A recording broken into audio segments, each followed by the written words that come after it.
여러분 지금 리플 가격 차트 보고 있나요? 올라갈까 내려갈까 매일 밤 잠 못 이루고 있을 겁니다. 도대체 누구 말이 맞는 걸까요?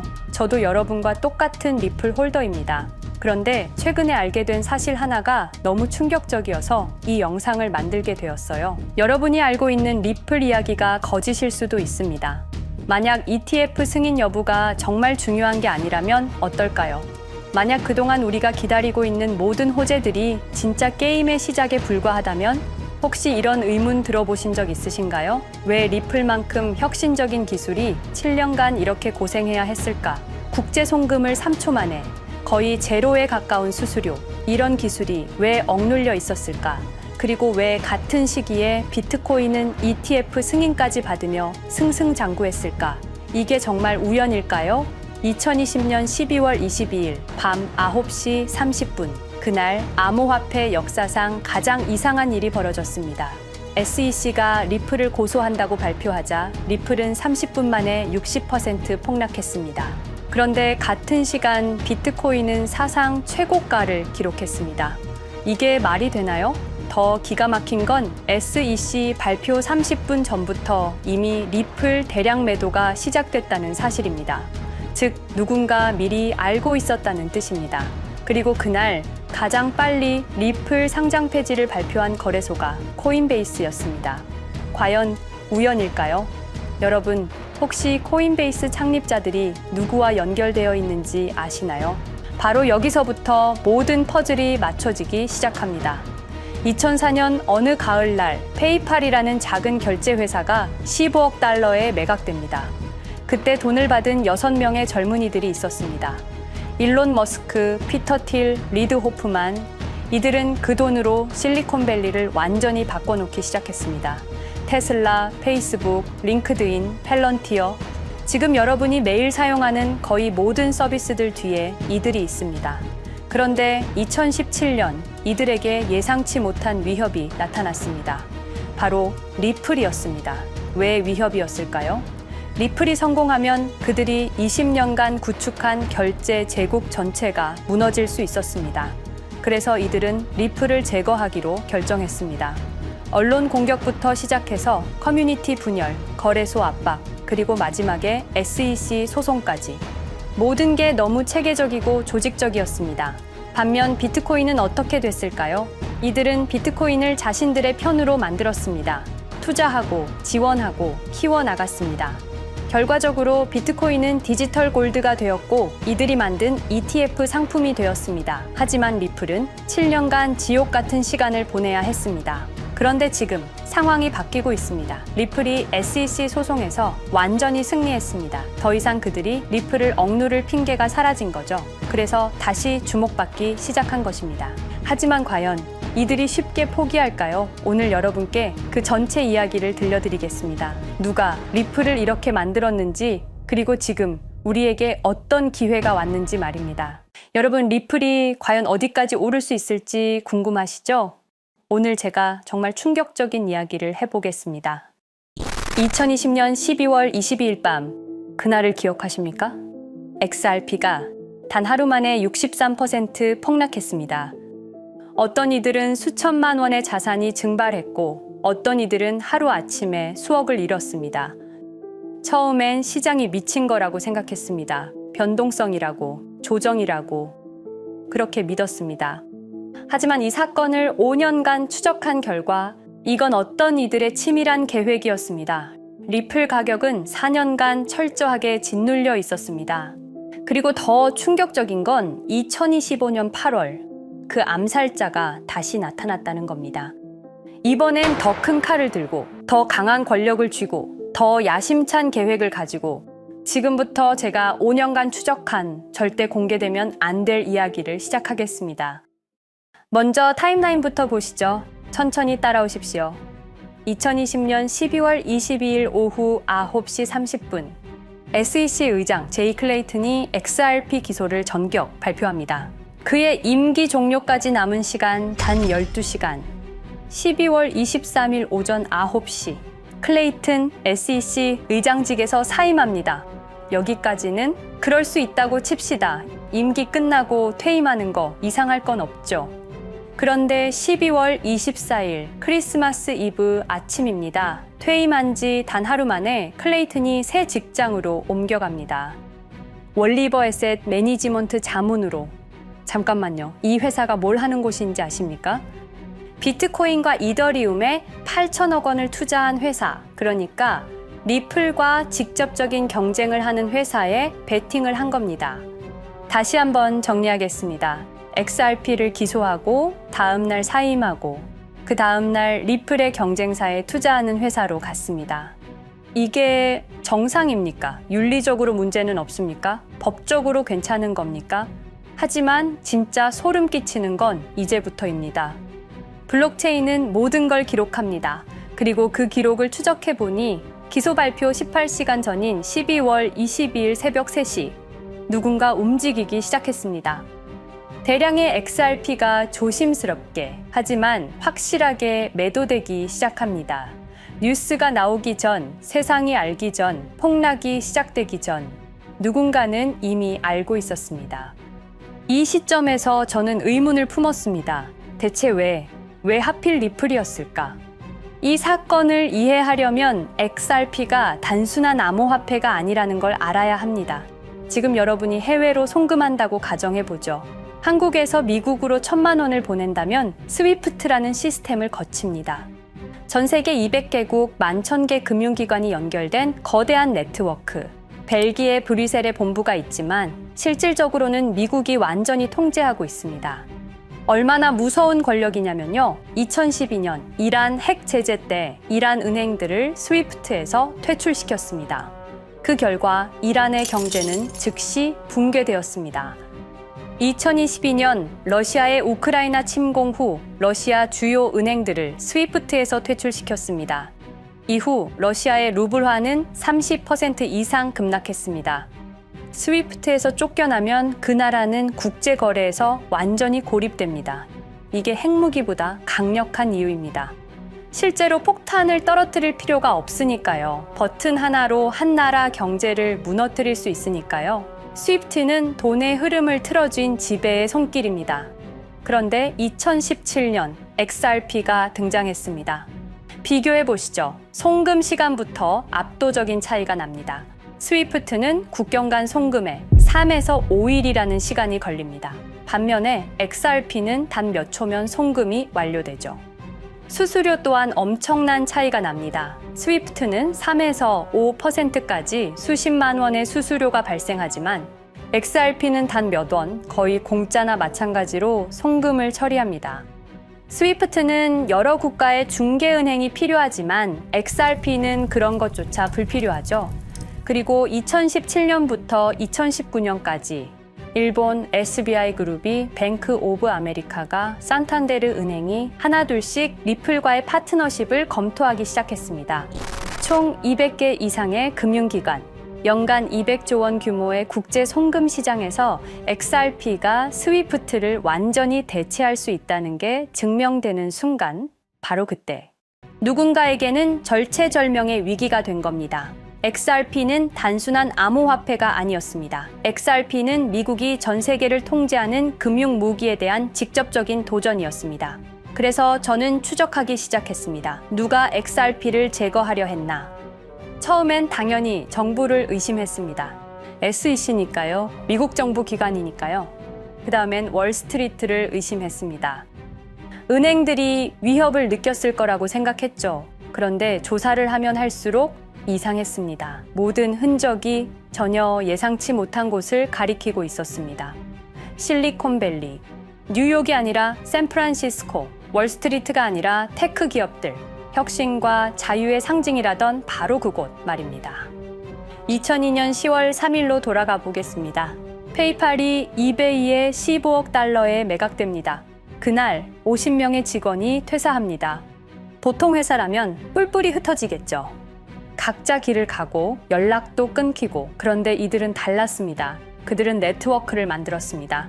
서로의 회사에 투자하고 서로를 임원으로 영입하고 서로의 성공을 발판 삼아 더 크게 성장하고 20년이 지난 지금 그들이 창업하거나 투자한 기업들의 시가총액을 합치면 우리나라의 GDP보다 큽니다. 2007년 포춘지가 이들에게 특별한 이름을 붙였습니다. 페이팔 마피아.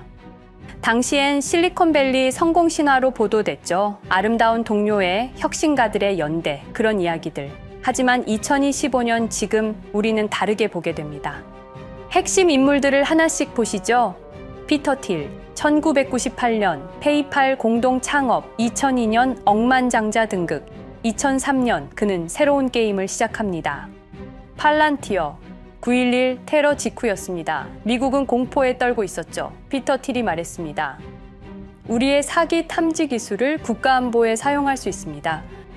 그리고 CIA의 벤처 펀드 인큐텔로부터 투자를 받습니다. 20년 후 지금 FBI의 핵심 시스템도, CIA의 데이터 분석 시스템도, 국방부의 작전 시스템도, 국토안보부의 전산망까지도 미국 정부의 모든 데이터는 피터 틸의 회사를 거칩니다. 하지만 피터 틸의 진짜 권력은 정치에서 나옵니다. 2022년 JD 벤스라는 젊은 오하이오 출신 정치 신인이 상원의원 선거에 출마합니다. 우리에게는 러스트 벨트의 가난한 백인 집안 출신으로 알려져 있고 힐빌리의 노래의 저자로 유명세를 타기 시작했습니다. 피터 틸이 움직입니다. 1,500만 달러, 우리 돈으로 약 200억 원을 이 젊은이에게 쏟아붓습니다. 벤스 당선. 2024년 7월 플로리다 마러라고 피터 틸이 트럼프를 찾아갑니다. 대화의 내용은 단 하나. 제가 추천하고 싶은 부통령 후보가 있습니다. 2025년 1월 20일 JD 벤스 미국 48대 부통령 취임. 페이팔 마피아가 백악관에 발을 들여놓은 역사적 순간입니다. 그리고 벤스뿐만이 아니었습니다. 일론 머스크, 여러분이 잘 아시는 그 일론 머스크 말입니다. 테슬라, 스페이스X의 CEO, 2024년 대선에 4,300억 원을 기부합니다. 트럼프 최대 후원자, 그리고 트럼프 2기 행정부에서 정부 효율부 DOJ 수장으로 임명됩니다. 연방정부 전체의 예산을 삭감할 권한, 그의 시장 조작 능력은 이미 증명됐죠. 2021년 5월 트윗 한 줄로 비트코인을 폭락시킨 후 뒤로는 더 싸게 매집했습니다. 데이비드 sak스, 백악관 AI 암호화폐 차르, 모든 AI 정책과 암호화폐 정책의 최종 결정권자, 페이팔의 전 COO. 미국의 암호화폐 정책 최종 결정권을 페이팔 마피아가 쥔 겁니다. 그리고 한 명 더, 여러분이 잘 모르는 이름이지만 아주 중요한 인물입니다. 제드 맥켈럽, XRP 공동 창업자, 2013년 리플을 나옵니다. 그리고 스텔라루멘이라는 경쟁 코인을 출시합니다. 그가 가진 XRP는 90억 개, 2022년까지 전부 매도합니다. 무려 4조 2천억 원이라는 천문학적인 수익을 기록했습니다. 그런데 기묘한 일이 벌어집니다. 2025년 6월 페이팔의 스테이블 코인 페이팔 USD가 스텔라루멘 체인으로 확장을 발표합니다. 리플의 배신자가 만든 플랫폼으로. 우연일까요? 그리고 저는 결정적 증거를 찾았습니다. 2025년 초 내부 고발자가 나타납니다. 월리버 에셋 매니지먼트. 기억하시죠? 제이 클레이튼이 XRP 기소 다음 날 합류한 바로 그 회사. 그 회사의 내부 문서가 유출됩니다. 공개된 투자 내역은 이랬습니다. 비트코인에 우리 돈 5천억 원, 이더리움에는 3천억 원이 투자금 명목으로 지출되었습니다. 이 돈들이 향한 곳은 모두 리플의 경쟁사들이었습니다. 그리고 충격적인 숨겨진 투자 내역. 스텔라루멘에는 700억 원을, 팔란티어의 주식에 1조 6천억 원, 금액이 비공개된 투자금은 페이팔의 페이팔 USD로 향했습니다. 잠깐, 스텔라루멘, 제드 맥켈럽의 코인, 팔란티어, 피터 틸의 회사, 페이팔 USD, 페이팔의 스테이블 코인. 제이 클레이튼이 SEC를 나오자마자 들어갔던 월리버 에셋 매니지먼트를 통해서 팔란티어, 스텔라루멘, 페이팔로 흘러 들어간 것입니다. 모든 것이 연결됩니다. 모든 것이 한 곳을 가리킵니다. 이건 우연이 아닙니다. 리플과 SEC의 소송전은 거대한 연극이었던 것입니다. 모든 게 페이팔 마피아들의 계획이었던 겁니다. 이제 전체 그림이 보입니다. 페이팔 마피아의 리플 제거 작전, 이제 전부 재구성할 수 있습니다. 제드 맥켈럽이 XRP 공동 창업자로 참여하여 핵심 기술을 습득. 2013년 의도적으로 갈등을 벌인 후 퇴사. 그것도 90억 개의 XRP를 보유한 채로 말이죠. 시한폭탄을 설치한 겁니다. 피터 틸의 팔란티어, 2003년 CIA의 인큐텔 펀드 투자로 창업. 2020년까지 FBI, CIA, 국방부의 핵심 시스템을 장악하게 됩니다. 미국 정부 전체를 들여다볼 수 있게 된 겁니다. 2018년 6월, 우리 모두가 아는 바로 그 SEC 기업금융국장 윌리엄 힌먼의 발언. 이더리움은 증권이 아니다. 의도적으로 리플의 가격만 억누르려던 치밀한 계획이었습니다. 제이 클레이튼, 임기 12시간을 남기고 리플을 기소. 사임 이후에는 곧바로 리플의 경쟁사에 투자를 하는 회사의 자문으로 합류. 그야말로 치명타를 먹인 셈이죠. 2023년 8월, 페이팔은 페이팔 USD라는 스테이블 코인을 출시합니다. 그리고 2025년 6월에는 스텔라루멘 메인넷으로의 확장을 발표했습니다. 제드 맥켈럽은 XRP를 매도한 자금으로 스텔라루멘을 개발하게 됐죠. XRP를 대체할 완벽한 준비를 한 겁니다. 트럼프 2기 행정부 출범으로 페이팔 마피아들의 계획이 완성 단계에 접어듭니다. JD 벤스는 부통령으로, 일론 머스크는 정부 효율부 수장으로, 데이비드 sak스는 AI 암호화폐 총책임자로, 피터 틸은 트럼프 인수위의 공동의장 자리에 오릅니다. 페이스북의 모회사인 메타의 로비 비용을 보면 확실히 알 수 있습니다. 2024년 로비 비용으로 역대 최고 금액인 약 2,400억 달러를 지출했습니다. 로비스트 수도 2016년에는 31명에 불과했지만 2024년에는 의원 8명당 1명 꼴인 65명으로 늘어났죠. 정치 권력을 장악하기 위한 그들의 야욕이 그대로 드러나는 부분입니다. 데이비드 sak스, 백악관 입성 후 단 2주 만에 리플이 수년간 워싱턴에 배치한 로비스트들을 전원 축출했습니다. 겉보기에는 이해관계 충돌이라는 명분을 내세웠지만 실제로는 경쟁 세력을 제거하려는 목적이었습니다. 리플의 스피커 역할을 할 마지막 정치적 통로마저 차단이 된 겁니다. 완벽한 계획이었습니다. 그런데 SEC와 리플의 소송전에서 그들이 예상치 못한 일이 벌어집니다. 2023년 7월 아날리사 토레스 판사의 판결. XRP 자체는 증권이 아니다. SEC는 즉시 항소했고 리플도 여기에 부분적으로 항소를 하게 되죠. 법정 공방은 끝이 어딘지도 모르게 이어졌습니다. 그리고 2025년 8월 놀랍게도 양측 모두 항소를 취하합니다. 5년 동안의 전쟁이 드디어 끝이 나게 된 순간이었습니다. 리플은 승리했습니다. XRP 가격은 무려 5,000원에 근접하게 상승했고 수많은 자산 운용사들의 XRP, ETF 신청 물결이 이어졌습니다. 그리고 리플은 히든로드를 12억 5천만 달러의 인수, 리플 프라임이라는 이름으로 새롭게 출범시켰습니다. 스테이블 코인 리플 USD는 출시 1년 만에 시가총액 10억 달러를 돌파하는 기염을 토합니다. 현재 리플의 기업 가치는 400억 달러 이상으로 평가받고 있습니다. XRP는 죽지 않았습니다. 5년 동안 억눌렸던 것이 폭발적으로 성장하기 시작합니다. 투자자들이 돌아오고 은행들이 재접촉하고 파트너십들이 재개되고 우리가 이긴 건가? 정의가 승리한 건가? 아니었습니다. 2025년 8월 18일 XRP 승리 발표 불과 10일 후 뉴스가 터집니다. 제이 클레이튼 맨해튼 연방검사로 정식 임명. 5년 전 XRP를 기소했던 바로 그 사람. 이번엔 연방검사로 돌아왔습니다. 월스트리트의 보안관이라 불리는 미국에서 가장 강력한 검사직. 형사 기소권, 월스트리트 전체 감시 권한, 금융범죄 수사 총괄. 더 큰 칼을 들고 돌아온 겁니다. 그리고 2025년 11월 트럼프 대통령의 발표. 제이 클레이튼을 앱스타인 사건 수사 책임자로 임명합니다. 잠깐, 왜 하필 클레이튼일까요? 왜 XRP 소송이 끝나자마자일까요? 왜 지금일까요? 그리고 그는 다음엔 누구를 조준할까요? 리플은 부활했습니다. 하지만 페이팔 마피아는 멈추지 않았습니다. 2025년 상반기, 이상한 패턴들이 포착되기 시작합니다. 일론 머스크의 행동이 변합니다. xAI에 추가 투자가 급증했고 테슬라 AI 개발에 급가속을 하기 시작했습니다. 그리고 이상하게도 특정 AI 기술에 대한 공격적 언급이 증가했습니다. 일론 머스크답지 않았습니다.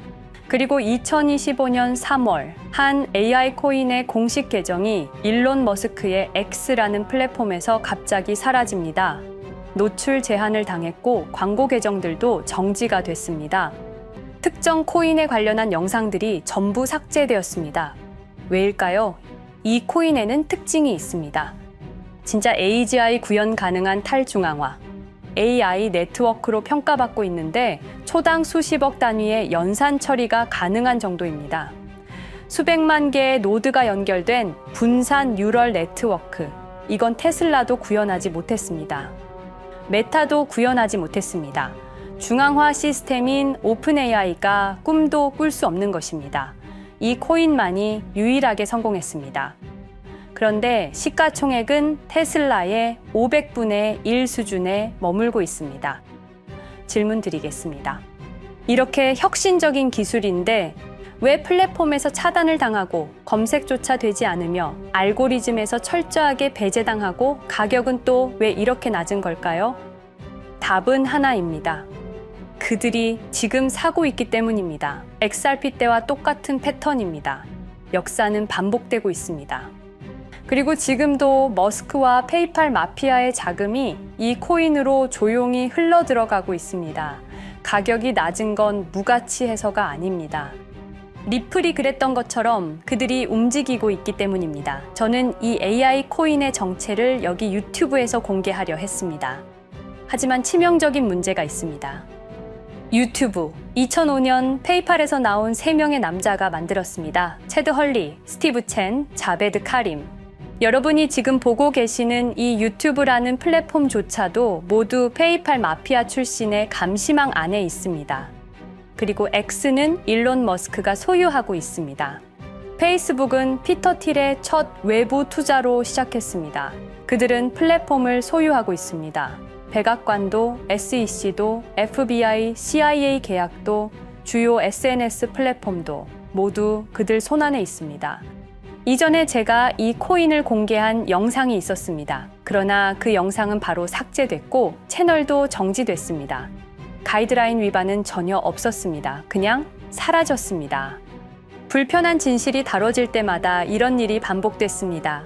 하지만 한 가지는 분명합니다. 5년 전 XRP 투자자들은 속수무책이었습니다. 그런데 그들은 포기하지 않고 5년을 버텼습니다.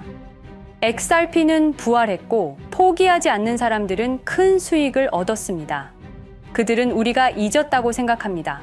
그들은 우리가 용서했다고 생각합니다. 그들은 우리가 포기했다고 생각합니다. 역사를 기억하는 자가 역사를 만듭니다. 자, 이제 질문하겠습니다. 역사는 지금 이 순간에도 반복되고 있습니다.